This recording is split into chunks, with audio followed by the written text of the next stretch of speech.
काय राव मी व्हिडिओ नाही टाकत आता. अरे आपण एवढं टाइम काढून व्हिडिओ बनवतो पण व्हिडिओच पळती नाही रे. हा मग काय झालं. अरे जर एवढ्या सहजासहज कोणी व्हायरल होत असतं तर आज आहे का घराघरातला बच्चा व्हायरल झाला असता, फेमस झाला असता, सारं गाव व्हिडिओ बनवत फिरलं नसतं का. हो रे, पण आपली फायनान्शियल कंडिशन पण एवढी नाही आपण फुल टाइम त्याच्यात कॉन्टेंट क्रिएशन करायला.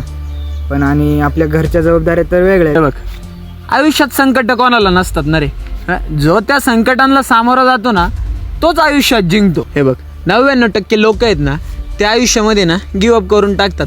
म्हणून आहे ना ते आयुष्यामध्ये कधी सक्सेसफुल नाही होऊ शकत. आणि आयुष्यामध्ये तीच लोक सक्सेसफुल होतात जी उरलेल्या 1% असतात. तू पण आहे ना कायम मेहनत करत राहा, कायम झटत राहा, शेवटपर्यंत कधी गिवअप करू नको. आणि स्वतःला आहे ना त्या 1% लोकांमध्ये ठेवून आहे ना तू मेहनत कर. माझी गॅरंटी आहे तू 100 आणि 101% आहे ना एक ना एक दिवस सक्सेसफुल नक्की होणार आणि तुझी सगळी स्वप्न आहे ना तू 100% पूर्ण करणार.